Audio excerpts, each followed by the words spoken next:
From the Library of Congress in Washington, D.C.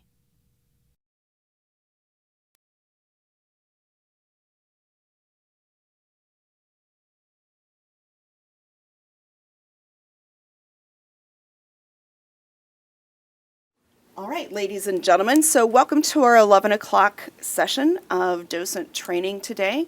We are very happy to have with us Janice McKelvey, who is a longtime volunteer with the Library of Congress and also was a volunteer over the Capitol Visitor Center.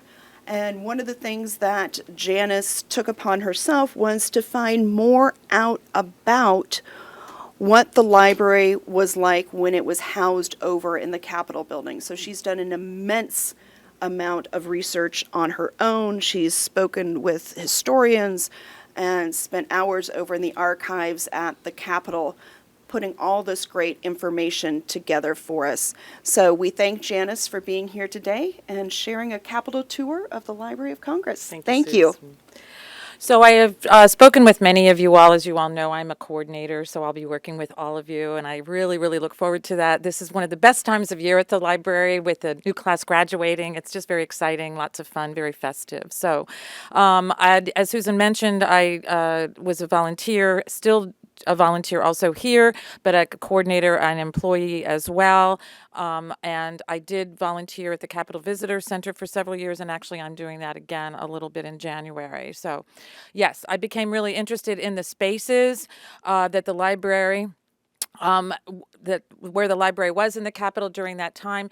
The main point of my presentation, which I'll go into in just a moment, is that the Thomas Jefferson Building did not spring from the head of Zeus. There is a very rich architectural tradition behind the Thomas Jefferson Building, and so that is my main goal. I want you to understand that tradition. Maybe or maybe not share it with your groups, that's fine, but it's just important to understand that there's a context for this building.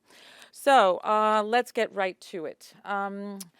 I acknowledge this, as I mentioned. Let me just go through the aims of my presentation, and also to mention that if it's possible, if we can hold questions until the end, unless I am so unintelligible that you really need to clarify something, or if I make no sense, okay? But just for time's sake, that we can do that, and then I'm happy to stay afterwards to answer questions, and of course you will be seeing me regularly in your job, your newly minted jobs as docents. So here's the thing. The main points of my presentation are that the Library of Congress, that Benjamin Latrobe, as you all know, who was the first architect of the Capitol, started a century-long process with Thomas Jefferson. They started architectural and iconographic traditions which continued through the innovative designs of Charles Bulfinch and Thomas Walter, eventually resulting in our magnificent Thomas Jefferson Building today. These traditions include homage and tribute to ancient cultures' advancements in and methods of the transmission of learning. Okay, the library became a symbol of patriotism and accomplishment early, and I'm talking 1808, and we are going to look at that in detail in just a moment.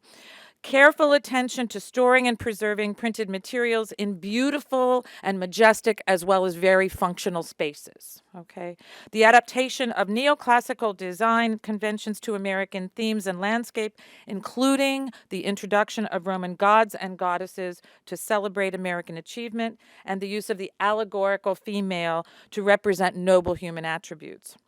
The use of innovative and cutting-edge technology, not only to preserve the collections and safeguard them from fire in particular, but also to make the spaces noteworthy architectural achievements, and also to provide as much natural light as possible. There are many, many artistic continuities between the Capitol and the Thomas Jefferson Building, and many of the same artists, particularly in the late 19th century, early 20th century, that worked on the Jefferson Building, went on to work at the Capitol, or worked at the Capitol, worked at the Jefferson Building, and went back and forth. So I will talk about that as I go along too. So those are the main aims of my presentation. Let's start on in. Okay, Thomas Jefferson brings neoclassical architecture to the United States. This is, again, as he did this in the early 1800s, this is a tradition that, of course, we live with today. He designed the very first expression of neoclassical architecture, which is the Virginia State Capitol, right here. And indeed, he ripped off this design completely from the Maison Carrée, which is in Nîmes, France. So he just took the Maison Carrée and lifted it and put it in Richmond, Virginia, as the Virginia State Capitol. In a letter to Pierre L'Enfant in 1791, Jefferson expressed a desire for a Capitol building designed after, quote, one of the models of antiquity, which have had the approbation of thousands of years. Jefferson believed that American taste could improve by exposure to copies of classical Roman architecture adapted to our new country. He also believed that the Capitol could provide the premier example of architecture in the United States, and he hoped the style would be copied throughout the country, and of course, as we all know, it was to a certain extent. He put a huge amount of care and attention to detail in the design of the Capitol. Some scholars say as much as he did to Monticello. I'm not sure, but it's important for you all to know that he was extremely detail-oriented in making those decisions. In 1807, Benjamin Latrobe writes to Thomas Jefferson, and I quote, "It is no flattery to say that you," and the caps are Latrobe's, Y-O-U in caps, "have planted the arts in your country. The works already erected in this city are the monuments of your judgment and of your zeal and of your taste. The first," and again the caps are Latrobe's, "sculpture that adorned an American public building perpetuates your love and protection of the arts." Okay, so Thomas Jefferson has a role in our Jefferson building that is quite apart from the library. What he is doing is establishing a tradition which then is carried through into our building today, and its design and construction. Okay, so let's start at the beginning. William Thornton is the very first architect of the Capitol, 1797. Much of the central facade of Thornton, today's central facade, particularly on the east side, is Thornton's. Other works in our area, of course, and by Thornton are Octagon House and Tudor Place and Woodlawn Plantation. By the way, he was born in 1759 in Joost van Dyke in the British Virgin Islands. He was a physician, an inventor, a painter, and an architect, and his design for the Capitol was indeed accepted in 1793. He was inspired by the Louvre and also by the Pantheon. Now, so it's important this is his original design. This dome, as you know, is definitely not the dome we have today, but this facade is the facade that really remains today. Can everybody see my cursor? Okay. So the original north wing of the library, you may be familiar with this print. So what we're doing, this is the William Russell Birch drawing, very, very famous. I think it's even still on display in opposite Jefferson's library. So here we are. This is the east front, northeast front, where the Senate is today. This is the Senate wing looking west. So this is down the mall. Are we clear? Okay. Now, here, this photograph was taken by me in January of 2016. So the Library of Congress was originally located in these offices. And just to orient you, you can see the dome. We are now looking west. So this is the west front. And we're looking east. This is the west front that faces the mall. Is everybody? Okay. So the Library of Congress was originally located in this space. And it is indeed difficult to overstate the importance of that space. By the way, today and for many years, it has been the offices of the Republican Senate leadership. Of course, today is Senator McConnell. Okay, so here we have the a floor plan. This was done. This is a configuration that was done by Bill Allen in his seminal work on the Capitol. So this is again, this is that West Senate front where the Library of Congress was located, the clerk of the House, and so forth, the Senate gallery level, stair hall, etc. Now, again, it is hard to overstate the importance of these rooms. First of all, that House of Representatives first met here, gavelled to order on November the 17th, 1800 by Theodore Sedgwick of Massachusetts. The Library of Congress was established there. The election of 1800, the very famous election of Thomas Jefferson as president, was decided. Remember that that election was thrown to the House of Representatives. So these rooms, not only home to the Library of Congress, but many, many important historical events happened there. Also, the Supreme Court and the Senate shared this space as well. Okay, so The Senator McConnell's staff were very graciously let me in the reception area. I took these pictures before the inauguration. So we're actually in the reception room looking down the mall. This is the construction of the bleachers for the inauguration. This is the reception area. The staff, bless their hearts, said that this fireplace that's there was original and survived the burning of the Capitol in 1814. Not totally clear on that, but that's what they told me. So I'll just go with that. Not sure though.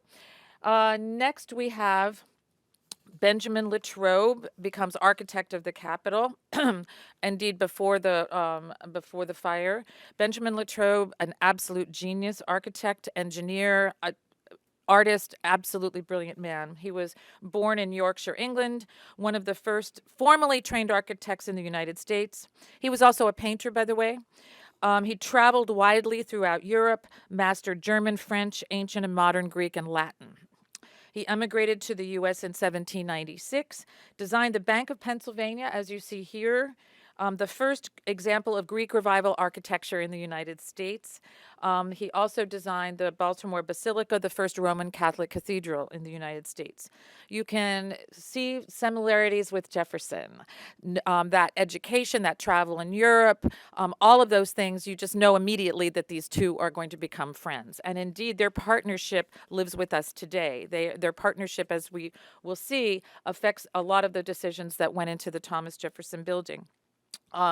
He worked on the Capitol from 1803 until the War of 1812, and then again starting in 1815.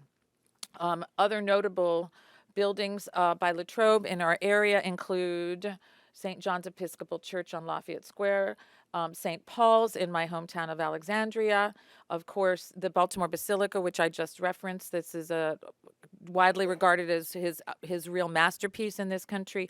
And then also, I love the gate to the Navy Yard right down the street from us. Next. All right, so this is the picture, this is the rendering, this is the drawing that really inspired so much of my research. This is Benjamin Latrobe's original design for the Library of Congress space in the Capitol. So where I showed you, where I oriented you to Senator McConnell's offices, this is Latrobe's vision of what the library would be in the Capitol. It is a grand space referencing a great culture of the past, in this case, ancient Egypt. This room is the first Egyptian revival proposal in the United States. Latrobe brings, which becomes, by the way, very popular after this, is the first example of an Egyptian revival room in the United States. Its innovative and unusual architectural design features exotic papyrus columns. Look at these splayed columns. Papyrus. This is referencing ancient Egypt, but also Egypt's contribution to writing and to the written word. And of course, we see that in the Jefferson Building in our beautiful Blashfield mural. So here we have these exotic papyrus columns. Note the sunlight coming in. So he's all about natural light coming into the library. He's got meticulous detail. Look at the fireplace with the map over it, the alcoves of books. Latrobe designed this library to fit 40,000 volumes. Okay. He was probably inspired by Napoleon's conquest of Egypt, but also perhaps by the architecture of Freemasonry. Anybody who is familiar with Freemasonry architecture, particularly, I would cite the George Washington National Masonic Memorial in Alexandria, and of course, the temple on 16th Street. A lot of Egyptian architecture and references in Freemasonry. So, according to Pamela Scott, in an article for actually the Library of Congress magazine, this was in 1995, and the title of the article is called Temple of Liberty, Building a Capitol for a New Nation. And I quote Pamela Scott, during the first 5 years of Latrobe's tenure, he established that the Capitol was to be a living catalog of Western European architectural traditions, including American contributions. The most exotic was his Egyptian Revival Library of Congress. Latrobe's curiosity about ancient Egyptian architecture was probably both stimulated by Napoleon's Egyptian campaigns of 1798 and 99. Had the library been finished, this room was never built, sadly was never built. Latrobe's north wing So that whole north wing that I showed you in my photograph would have housed Greek Doric columns in the old Supreme Court below, Ionic columns, Senate in the Senate, columns, caryatids, 3 American orders of columns, exotic lotus and papyrus columns of the library. So what Latrobe was doing was mixing and matching American themes along with ancient architectural traditions. According to ancient Renaissance architectural theory, and I'm quoting Pamela Scott again, columns represented peoples. Perhaps Latrobe intended his variety of columns as a symbolic statement about America's diverse population. Okay, so also I wanted cavetto cornices. This is one architectural feature, again, that had not been done. These are his cavetto cornices. I had no idea what a cavetto cornice was, so I looked it up, and here is in the Temple of Isis in Egypt, so this is what this looks like. Now, and of course, he's also paying homage to the ancient library of Alexandria, Egypt. Okay, now, these are some very beloved features that are in the Capitol still, as a matter of fact. What Benjamin Latrobe does is Americanize, taking ancient architectural traditions and Americanizing them. Very famously, the corn cob capitals, which you can see in the Senate foyer. We also have tobacco leaves right here. This is in the Senate Rotunda. And we have water leaf capitals in the Senate gallery. These were never built, but what I'm trying to show you is how Latrobe has taken ancient traditions and Americanized them in his vision. Now, we also have, this is his, I love this. This is his west front design for the Capitol, and with the propylaea, again, sort of referencing ancient Greece. And this is the very first rendering that I can find of Minerva Athena on Capitol Hill. This is Latrobe's vision of what of Athena and what she was to be done. She was to be placed right here on the west front. So this begins the very long tradition, as you know, of Minerva appearing on Capitol Hill, or Athena, depending on how you look at it. So, moving. Now let's go to the fire. Indeed. I'm going to quote the the architect of the Capitol website in the description of the fire. This is the best I've found, and this dispels a lot of myths that indeed a lot of us were taught, a lot of us who've been docents for a while, a lot of us were taught. So just take careful attention on the order in which the British go through the Capitol. If you hear, which I still do, Capitol guides and other tour guides say that the Library of Congress books were transported to what is now Statuary Hall, and used as kindling, that is absolutely false. Absolutely false. So it's up to you as to whether you want to correct our colleagues or not on that. So I am going to quote the architect of the Capitol website. The British focused their destructive work on the principal rooms, foregoing the lobbies, halls, and staircases, thus securing their escape route. In the south wing, soldiers ignited a giant bonfire, so here we are, the south wing, giant bonfire of furniture slathered with gunpowder paste in the hall of the House of Representatives, now Statuary Hall.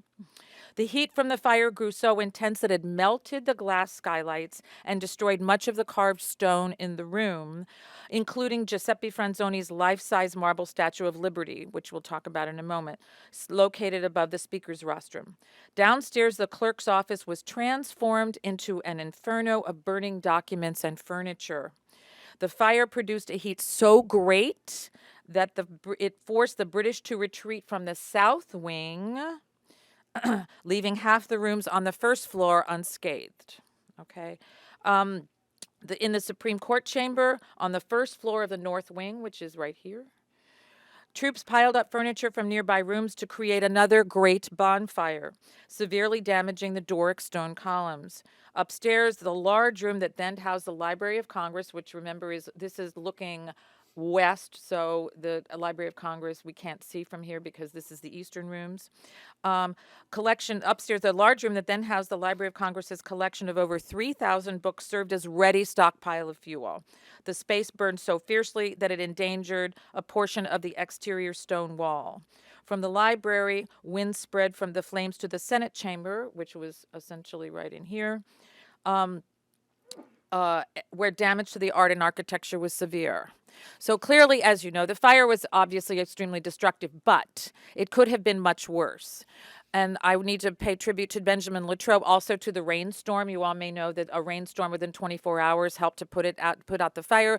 But Latrobe insisted on marble and stone for the Capitol, at great expense, by the way. But that was an insistence on fireproof materials for the Capitol in the eventuality of fire. So, as you know, surviving the 1814 fire in the Capitol, the old Supreme Court technically did survive. This is, again, one of Latrobe's masterpieces. This ceiling is unbelievable. It survived, but he deemed it unsafe, and so it was rebuilt.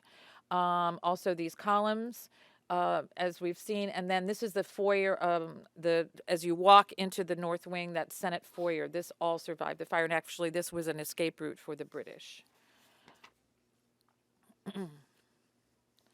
After the Capitol burns, of course, Congress relocates to Blodgett's Hotel. I'm sure you all have studied about that, which wasn't a hotel at all. And then eventually, in July 1815, the cornerstone is laid for the old brick Capitol, which is located where the Supreme Court is today. Okay, now. So, rebuilding the Capitol after the fire. This statue is magnificent, and it is still in the old Supreme Court. It is representative of a decision that was made in 1805, after a particularly generous appropriation from Congress. Latrobe and Thomas Jefferson decide that they decided together that the Capitol would indeed incorporate themes from ancient Greece and Rome. Okay, so this statue, and so in doing so, what they did was they wrote a friend of Jefferson's, a man named Philip Mazzei, who was in Italy, and they arranged for the transportation of a number of sculptors from Italy to the United States, including the Franzoni brothers.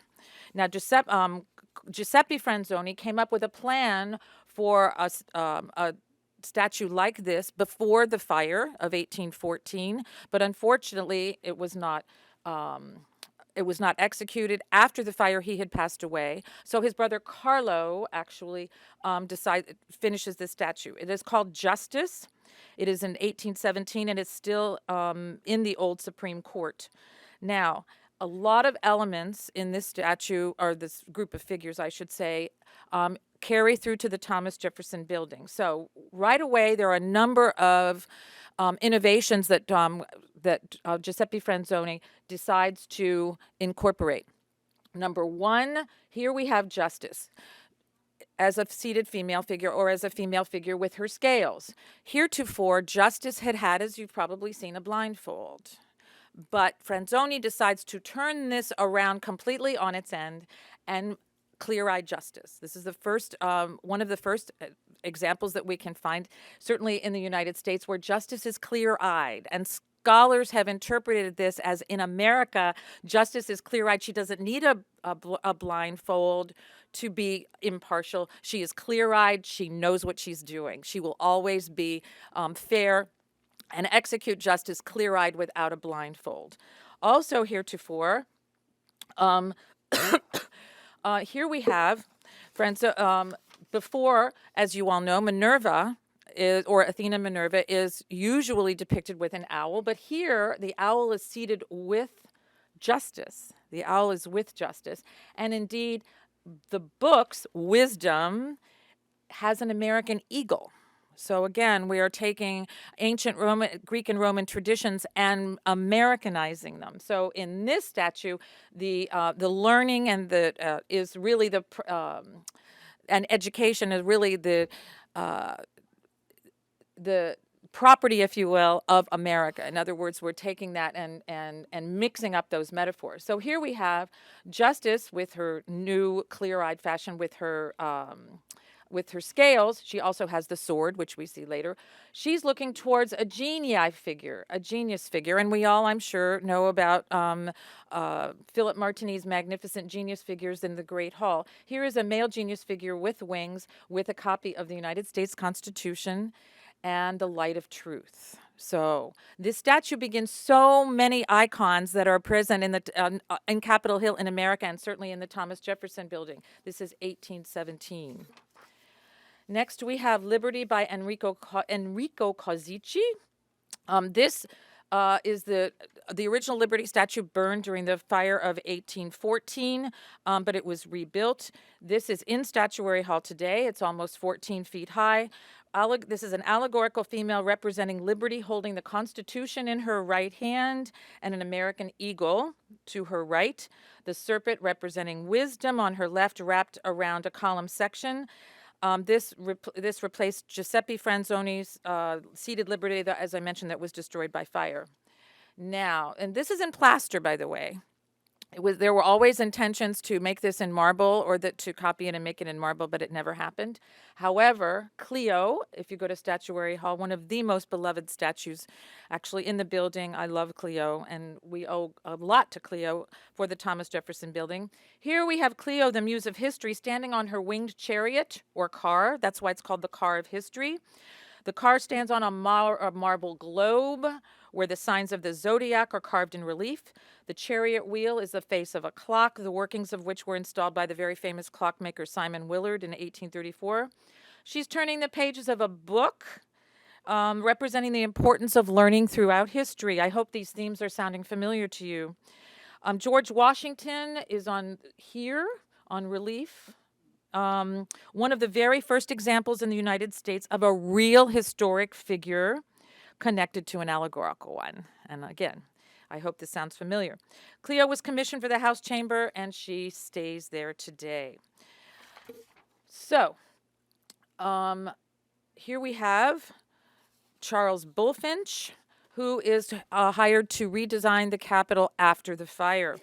He is most famous for the Massachusetts State House. You may know he was born in Boston in 1763. He died in 1844. His most famous commission, as I mentioned, the State House of Massachusetts of 1795 to 1798. That's quite a bit before when he comes to Washington. He's hired by President James Monroe as the Commissioner of Public Buildings in 1818 to replace Benjamin Latrobe as the architect of the Capitol. He continued the restoration of the two wings, which were reopened in 1819. He designed the domed center of the Capitol and oversaw its construction between 1818 and 1826. Andrew Jackson terminated his employment and the position in 1829. And so here we have Charles Bulfinch's finished Capitol design as of 1832. Now, here we have the east front of the U.S. Capitol. This is by John Reuben Smith. So today our library would essentially be right here, the Thomas Jefferson Building. This is the east front. And then, of course, here is the west front. Now, 1832, notice that there's cows and pigs grazing, and there's trees, and the bucolic setting that the Capitol was in. What I'm about to show you is Bulfinch's design for the Library of Congress, which is now, it's moved from here, from this north wing, it's moved to the center, And here is his design. Now, this is the only extant drawing of Bulfinch's library. The only extant drawing. Note, it's a grand, magnificent space. In its day, it also was a tourist destination. It is finished in 1824. Bulfinch is very, very aware of fire and how books provide excellent kindling. So he designed a stove. This is his drawing. A stove that eventually is vented actually out through the floor that has no flames. Here it is for warmth. And I'm going to quote William Allen right now, who wrote as I said, the seminal work on the construction of the Capitol, or one of the seminal works, actually the most recent. These columns were designed after the Tower of the Winds in Greece. Each Capitol took over 40 days to carve. The library was designed to hold 40,000 books, arranged in deep alcoves off the main level and shallow alcoves here. George Waterston, who actually was Librarian of Congress, one of our Librarians of Congress, but he then this is afterwards, in 1842, he writes a guide to Washington, like a travel guide, and I'm quoting him. Quote, several presents have been made to the library since its origin. Among these, there is a splendid and valuable collection of medals designed by Monsieur Denon and executed by order of the French government. The series commences in 1796 and ends in 1815 and embraces all the battles and events which occurred during the reign of Napoleon. Marble bust of Washington, Jefferson, Lafayette, Judge Marshall, John Quincy Adams, Van Buren, and plaster busts of Jackson and Moultrie, and a medallion of Madison, most of them standing on pedestals, are placed in different parts of the room. So the key point that account gives you is the library is a space to receive gifts from foreign governments. It's a space, which we heard about a little bit with Elizabeth Pugh's presentation. So it's a space to receive gifts and to display important statues and icons and art, particularly related to American patriotism. Okay. Now, another first-hand account, Robert Mills, architect, I hope you know, of Treasury Building, so many buildings in Washington. And I'm quoting Robert Mills. And melancholy reminiscence. Over the mantelpiece at the south end of the end of the room, a fine portrait of Columbus and Americus Vespucci. On each side door leading to the balcony are two beautiful marble busts, one of Thomas Jefferson by the celebrated Giuseppe Ceracchi. The Jefferson bust had on its pedestal cherub heads and the signs of the zodiac, and an inscription in Latin saying, quote, to the supreme order of the universe, under whose watchful care the liberties of North America were finally achieved, and whose tutelage the name of Thomas Jefferson will descend forever blessed to posterity. I love that quote. Can you tell? Important to note that Bulfinch's library volumes were arranged according to Thomas Jefferson's original scheme. Okay, memory, and reason, and imagination. Very important to understand. By his original scheme and classification. Okay, you all, and another date I'm hoping you'll remember in your tours is 1851, the major fire. That, just for the record, it had nothing to do with Charles Bulfinch. It was caused by a chimney that backed up onto the library that was not properly maintained by Congress.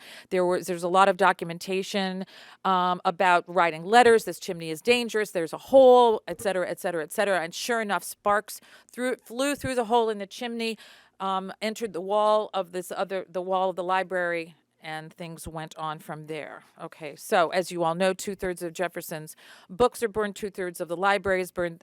Charles Bulfinch's magnificent structure is gone.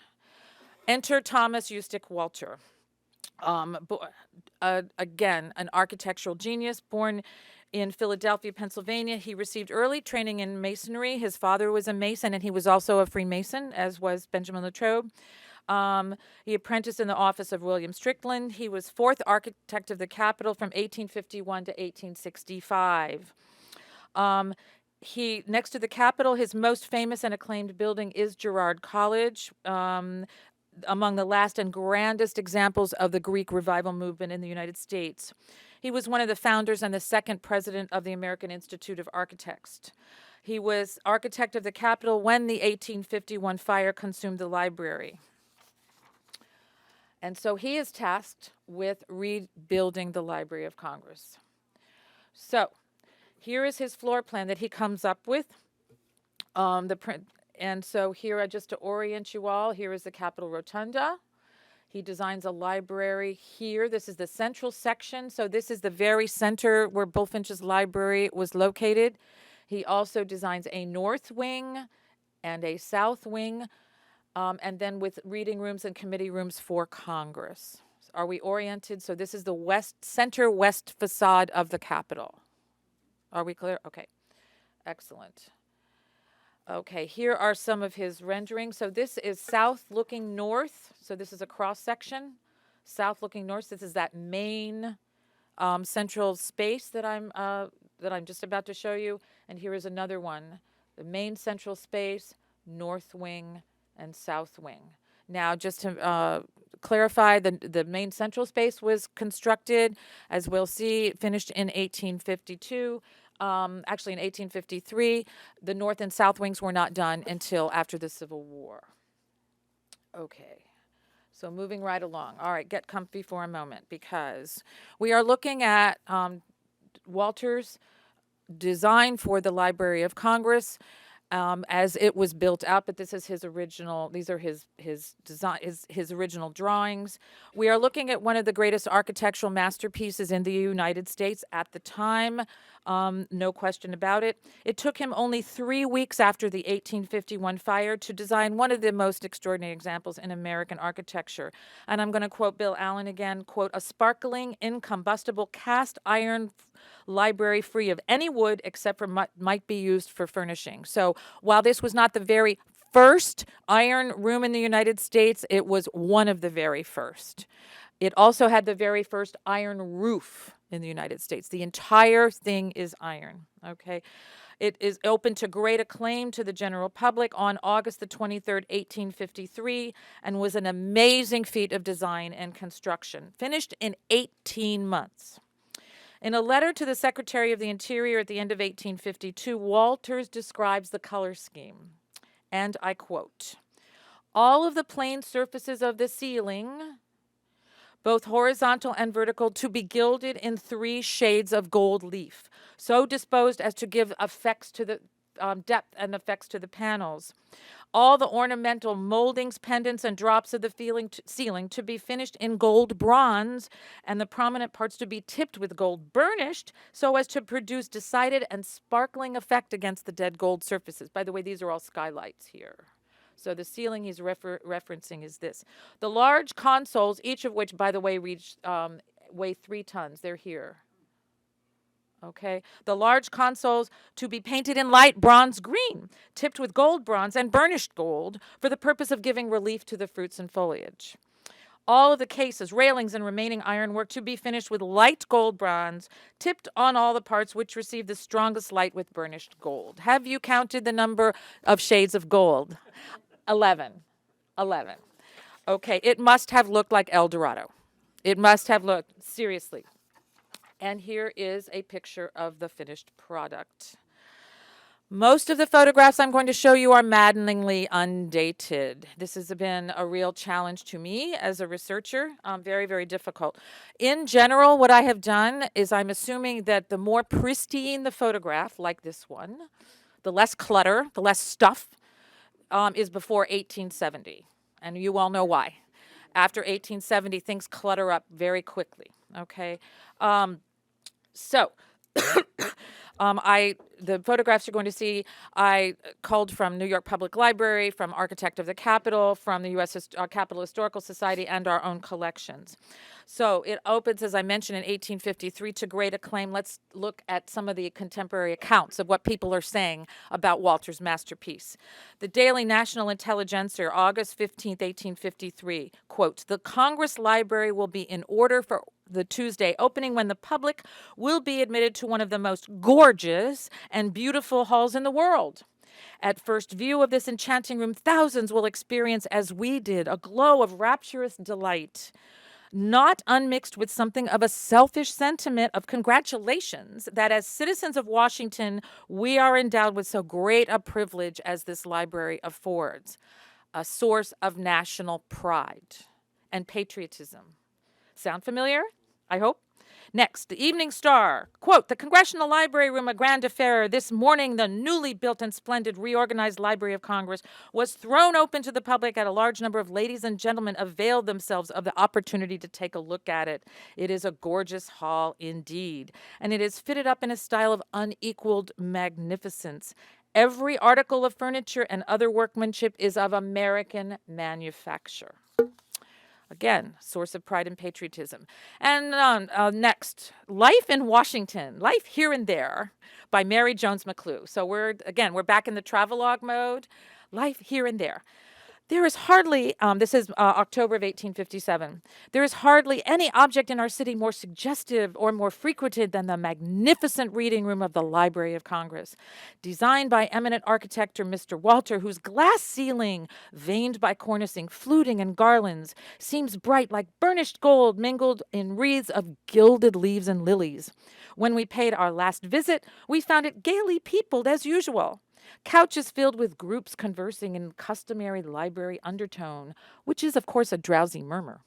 In spite of the early hour, we saw in the various alcoves scores of mute readers who sometimes lifted up a glance as we passed, and then, like Dante's ghosts, relapsed into their penance.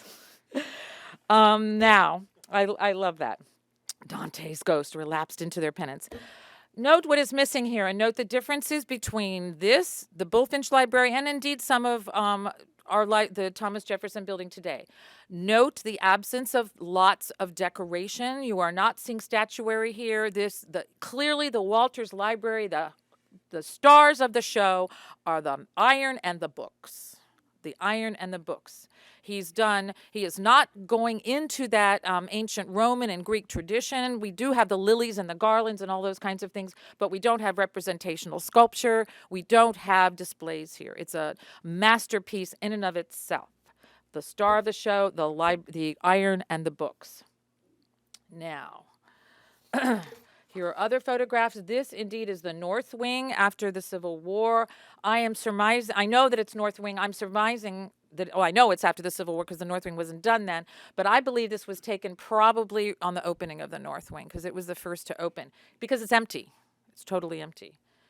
And note, this is very important, the original, Walter's original drawings only had 3 stories, but things are already starting to happen because we have a 4th story here, okay, that was built out. And this, I am 99% sure. I've done a lot of research on this. This is the South Wing. This had not been identified. This was not identified as the South Wing, but as we'll see later on, I took other photographs that I know were the South Wing after it's demolished, and indeed, I matched up the windows. So this is the South Wing. Okay. This is as we move along. You will see that there's a reference to Librarian Spofford's table here. We're starting to, and note all the books underneath. So this is Spofford's desk, and we'll see that in photographs as we go along. Okay, this particular, there's a long story with this, which I won't go into. The point of this, though, is I thought this was later. I thought this was probably around 1870 or 1869, but what's really interesting and important from my research is that the library is now, for the first time, it's a display. There's this painting randomly on display. So I started researching, what in the world is this? Who did it? Why is it there? So I'll shorten the story. Happy to go into it in more detail. But here's the deal. It's Albert Bierstadt's Mount Hood. And this was painted in 1865. Albert Bierstadt, you may or may not know, has 2 paintings in the Capitol, which I'm going to skip ahead for a moment. 2 paintings in the Capitol, the discovery of the Hudson and entrance into Monterey. And if you go to the Capitol on the east side, the southeast steps, magnificent staircase, these 2 paintings are on display. It's a long story, but Albert Bierstadt had a 10-year-long campaign to get commissioned to do art in the Capitol. What he was trying to do was follow in the footsteps of his mentor, Emanuel Lutz's Westward Course the Empire Takes Its Way, which was commissioned in 1862. This is Montgomery Meigs helping this, and William Henry Powell's Battle of Lake Erie. Both of these are also still on display. And those 2 artists received really expensive commissions. So Bierstadt decides, well, of course I should get one too. So there's wonderful correspondence. He becomes friends with Congressman at that time and Senator Rutherford B. Hayes, which we all know what happens to him. So Bierstadt goes on a campaign to get commissioned. So it is my theory that as part of his campaign, he has Mount Hood displayed in the library, so to give Congressman the opportunity to see and sample his work. Fortunately, I've done a lot of research. I was in touch. The Portland Museum of Art, by the way, now has this painting. I was in touch with the curators. And so now I can date this photograph to 1866. This is because that is the time Bierstadt was here and after the painting was done. So an interesting story. And actually, there's some further research to be done on that. So as we have talked about, the library is a destination. It's a tourist destination. Harpers Weekly has several renderings taken from photographs. This one I just love in 1871. This is right before, of course, the March to the Clutter happens. And here, I love this. This is undated, but there's a handwritten note on the photograph, thank heavens. It's adorable. It says, "Charge desk librarian Spofford's table." Sure enough. So Librarian Spofford apparently, and I'm sure you all have read accounts or have referred to that Librarian Spofford could, if anybody told him, I need to see a copy of this book, he would be able to find it immediately at his charge desk. Here we have, again, one of the most, this is a painting that then becomes a print. It's very famous. It was done in 1897. It's a colored reproduction that was done. The colored reproduction was done in 1839. So we have here Spofford. The man on the left holding the lamp is David, where is he? He's right here. David Hutchinson, assistant librarian. And then Robert Theron is identified, I can't see right here, the bearded man, the sixth auditor of the Treasury. So we can see the clutter, the clutter, this is 1897. So this was done right before the Thomas Jefferson Building opened. And this could very well be the very last photograph taken before Librarian Spofford moves across the street. Note this, here he is. Here's everything is packed up, ready to go. Nothing is in the alcoves anymore. So I think this is one sort of last grand photograph before the library moves to the Jefferson Building. Now, what do you think? Who knows? What happens to one of the greatest architectural masterpieces in American history, Thomas Walter's Iron Library? What happened to it? Anybody know? Summarily destroyed. Completely. Not one, and this was by design. Congress decided that they wanted committee rooms. And so they completely demolished the Iron Library. No one, and it was all sold for scrap. Not one piece survives to even document the 11 shades of gold that I talked about earlier. Not one piece. I found this photograph and its companions in the Kiplinger Collection, actually, of the D.C. Historical Society. And this is 1801. Very, very sad. So you can see that now. Here we have, this is before and after. This is the library before the demolition and after the demolition. And then here we have, this is the photograph that I matched things up to identify the south wing. So here we have the unidentified photograph, but I took the demolition photograph that I found through the architect of the Capitals office. I matched up the windows. So here we have window, which is different than the north wing. So this could be the very first time that photograph is identified as the south wing. John Cole was very excited about that. Here we have the north wing again, sort of the transition when it was pristine, the march to the clutter right before the move, and then the demolition of the north wing. The only thing that survived, they moved the tile. I took this photograph myself. So if we're off the rotunda of the Capitol today, I took this photograph. If you go off the west, the center west exit of the rotunda, door of the rotunda, and you look, you will see these Hall of Columns. Speaker Ryan's office is off here, and then, of course, as I referenced, the Senate leadership is off here. So essentially, Speaker Ryan's office, I went and had a nice chat. Oh, I did want to point out too, a little tangential, but the law library of the Library of Congress was housed in the old Supreme Court, in Latrobe's old Supreme Court chamber until the 1940s, actually. So you can see here's Latrobe's ceiling, but everything is chock full of books. And this apparently the Supreme Court was very intent on the library staying in the Capitol. So, moving right along, here we have our magnificent Jefferson Building, and as you all know, I just thought it fun to understand that it's the Beaux-Arts facade, and this is the Opera Garnier. And enter, as you all know, are Casey brothers. So, Thomas Lincoln Casey, I don't need to describe who he is as I have in other presentations, but I do want to point out, this is very important, some of you all may or may not know, Thomas Lincoln Casey comes from a very, very renowned artistic family, not only himself, but also his wife. His wife's father was Robert Weir, who indeed painted the embarkation of the Pilgrims that you see in the Capitol Rotunda. Edward Pierce Casey, of course, his son, as you all know, decorate the Thomas Jefferson Building. So I found an essay in our beautiful Library of Congress coffee table book called The Decorators, and I quote, "The Library of Congress, Thomas Casey's wife was the daughter of Robert Weir, well-known 19th century painter and professor of drawing at West Point between 1834 and 1876. Where he instructed artist James Whistler, many generals of the Civil War, by the way, including Ulysses S. Grant, who was a very, very fine sketch artist and drawer himself. This is Robert Weir's most famous work. General Casey undoubtedly paced the Capitol corridors, especially those of the Senate wing, with its walls and ceilings of mural decoration by Constantino Brumidi.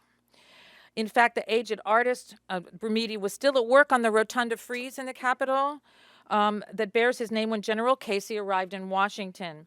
The general must have known that it was Montgomery Meigs who first commissioned Brumidi. So it's really important to understand there's connections here. Montgomery Meigs is supervising the construction of the extensions to the Capitol and the Capitol Dome. They're designed by Thomas Walter.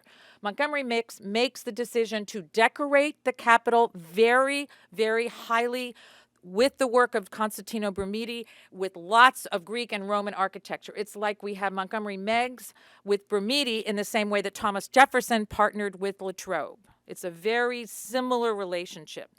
Meigs knew Casey, Thomas Casey. They served together. They went to West Point. Okay, so the connections you have, the Thomas Jefferson Building built out and decorated by the Casey family in the tradition of high decoration of the Capitol, unlike what Thomas Walter wanted. As you saw, he was not about lots and lots of decoration. So here, Thomas Casey, as you all may or may not remember, he supervised the construction of the old Executive Office Building, the Eisenhower Executive Office Building. Here we have the State Department Library, the Law Library, and the Indian Treaty Room. General Casey was undoubtedly familiar with Walter's Iron Library. He was in charge of this building, and he was there for 11 years. So maybe it's a romantic assumption on my part, but I would like to think that Casey was influenced by the Iron Library in building out these spaces. Of course, Casey was not the original architect. That was Alfred Mullett of the old Executive Office. It's the Eisenhower. I grew up with it as the old Executive Office. The Eisenhower Executive Office Building. But I'd like to think that in building it out, he is using, because all of this material is iron. All three of these spaces are completely iron. So let's look at some other similarities. Constantino Brumidi was told by Montgomery Meigs that he wanted the halls of the Capitol to be based on the loggia of the Vatican, decorated by Raphael. So here we have the loggia of the Vatican. Here we have the very famous Brumidi corridors of the Capitol. And then, of course, here's our Northwest Corridor in the Library of Congress. And then we have, here's Justice. Here we have Justice again. Here's our clear-eyed view of Justice looking towards her genius and the copy of the Constitution. And here we have Elihu Vedder's Justice, although in here it's government. In Elihu Vedder's fantastic Lunette series, Good Government, Bad Government, that we refer to. So here's Justice clear-eyed in that same tradition established by Franzoni all those years ago. Next we have Cleo, our car of history, my favorite.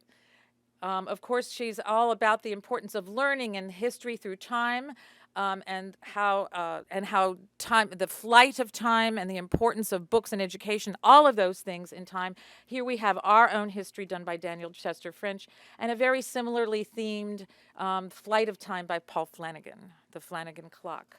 So Cleo in one magnificent piece of sculpture. In our Thomas Jefferson building, she has two with those very similar themes.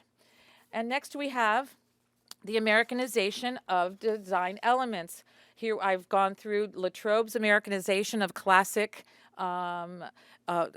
architecture, in particular the capitals, the corncob capitals and the tobacco water leaves, etc. And of course our putti.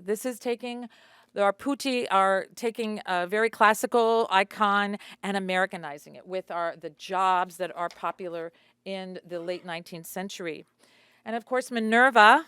Here we have Latrobe's Minerva. Here we have Bermudi's in the apotheosis of Washington. Here we have Minerva instructing many of our founders of our country. Nobody did it better than Bermuda in taking classical Roman and Greek themes and putting them with American counterparts, and merging the two. Absolute genius. And then here we have our Minerva. And of course, our Minerva, she's won the war against ignorance, so she's helmetless. And by the way, this is one of the only portrayals of Minerva I have found where her helmet is off. So this is a really kind of innovation, I think, that Vader introduced. Of course, but she's all ready with that helmet, just in case that darkness of ignorance is going to descend again. And then, of course, we have Neptune, Bermudi's Neptune in the apotheosis of Washington, and our Neptune fountain out front, which, in my own opinion, is one of the most magnificent pieces of sculpture in the city. And people don't really refer to it particularly, but I never tire, I'm sure you all don't either, of just gazing at it. It's amazing. So next we have, things are changing. So Thomas Crawford did the pediment called, excuse me, The Progress of Civilization, and this is the North Senate pediment on the Capitol. So it's the northeast pediment. You see it when you walk into the Thomas Jefferson Building. In Crawford's depiction in Native Americans, the progress of civilization really is the conquering of Native American peoples. And I won't go into all of the figures that do that, but that's the point. Things change in the Thomas Jefferson Building. So, of course, Philip Martiny's Native Americans are portrayed very differently, and Olin Levi Warner's tradition with Chief Joseph at the feet of oral tradition. So, Capitol art is evolving over into the Thomas Jefferson Building and really creating different messages. Next we have, since this is the entire pediment, Thomas Crawford's Progress of Civilization as the Northeast pediment, and basically it is about the conquering of peoples.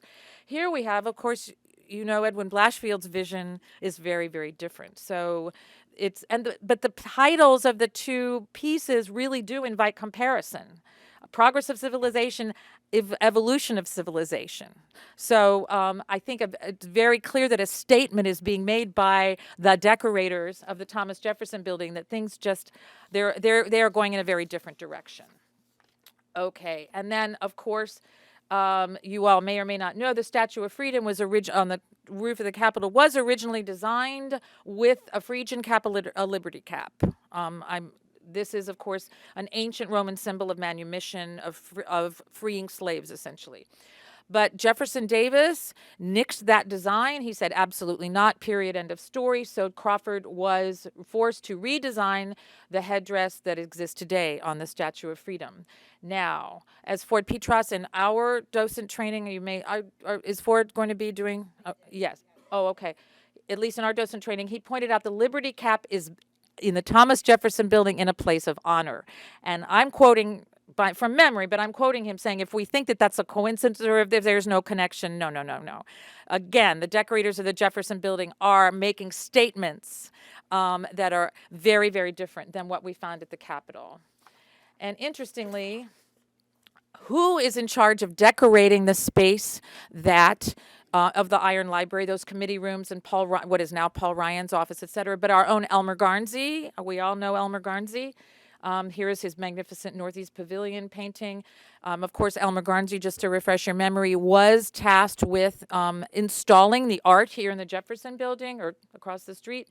So I went over to Paul Ryan's suite of offices, and the first thing the staffer pointed out to me, this used to be the House District Committee room. The first thing he pointed out was, here's the Liberty Cap. Do you know about the Liberty Cap? Yeah, it was nixed by Jefferson Davis, but here it is back again. in the Capitol. And of course, this is post Thomas Jefferson Building. So here we have Elmer Garn, who is clearly annoyed about what happened with the Liberty Cap as icon at the Capitol. It's in a place of honor in the Jefferson Building, and good heavens, he's going to bring it back to the Capitol after the Iron Library is demolished. I think this is fun, the Pompeian Maiden. So Montgomery Meigs instructs Constantino Brumidi to model Pompeian Maidens on the House of the Veti in the Ixion Room in Rome, or in Italy, I should say. So Brumidi takes it and adapts it for the Naval Committee. All of a sudden, the Pompeian Maiden is floating in the water because it's the Naval Committee room. So he adapts that. Here is George Willoughby Maynard, our Pompeian Maiden, in the Jefferson Building. And then sure enough, George Willoughby Maynard goes back across the street and puts Pompeian Maidens, and I took this right outside of Paul Ryan's offices. So we have 4 incarnations of our maidens. These doors, the only reason I put this in is finally, doors were done in 1908, and Thomas Casey, it's all different icons and different subjects that it's celebrating, but Thomas Casey is included in these doors. These were never installed formally in the Capitol, but I think it's interesting that Casey has made it. And excuse me, and a nice tribute to his engineering prowess. I'm finishing with Kenyon Cox and his son Alan Cox. Oh, before that, I'm sorry, Paul Wayland Bartlett, excuse me. Paul Wayland Bartlett, as you all know, Michelangelo and Christopher Columbus. Some view that he goes across the street to the Capitol to do the apotheosis of democracy in 1911 to 1914. Highly recommend you take a very good look at it. This is considered to be Paul Wayland Bartlett's masterpiece. Many, many, many of the sculptors, or several, I should say, several of the sculptors that you find who had done work in the Jefferson Building, you will find their work also represented in the Statuary Hall collection and also in art throughout the Capitol. And lastly, now we get to Kenyon and Alan Cox. You all, I hope, are familiar, of course, with Kenyon Cox's science and art. Well, Kenyon Cox had one of the finest muralists of his day. His son, Alan Cox, painted the Cox corridors, which are on the House side. In other words, they're the counterparts to the Brumidi corridors on the Senate side. And they're fantastic. They're all different scenes of American history. And I found it very touching and wonderful that indeed he pays homage to Walter's Iron Library in the Cox corridors. Remember, Alan Cox did this in the 1970s. The Cox corridors are relatively recent. Okay, so that's finished it up. I'm sure you thought this would never end. Just to summarize, the Thomas Jefferson Building has a magnificent historic context, starting with Benjamin Latrobe's 1808 vision of what this library could be as a symbol of patriotism, as a symbol of greatness, the symbol of the importance of learning. Charles Bulfinch's, I would say, underrated library has that same vision, and also ties it to ancient cultures. And then, of course, Thomas Walter's magnificent Iron Library, incredibly functional, an absolute architectural masterpiece, as is our magnificent Thomas Jefferson Building. So that concludes my presentation, and I can take questions, I hope. And thank you. I apologize. I'm sure I'm over the hour. But anyway, questions, yes. Janice, in the Walter design of the library, Yes, sir.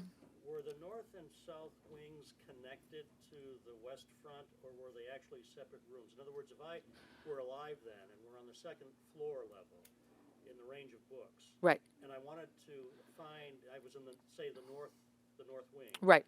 and I discovered that there was a volume I needed in the west front. Yes, there were. So you could just walk in. Yes, but not, I don't believe, the fourth, because the fourth floor of those north and south wings was not in Walter's original plan. So I doubt that if you were up on that fourth floor, you'd have to go downstairs and then, yeah. Thank you. Yes. Other questions? Yes, sir. So when Edward Pierce Casey gets appointed, Yes. 27-year-old son of General Casey, Yes. had to be very controversial. Yes. But in his own right, he was very innovative. Absolutely. And Tom Hoban, who is one of my colleagues, does a wonderful presentation on the construction of the building. And also, according to Tom, who's done extensive research on this, Edward Pierce Casey, the interior of our magnificent Jefferson Building is Casey's, is Edward Pierce Casey's. And what I want to do more research on myself personally is to look at how Casey is going back to Bermuda or not. Because the decision was made to highly decorate the Capitol and to highly decorate the Jefferson Building. They are all together. They know each other's work. So that's my own personal, more scholarship needed. Other questions? Yes.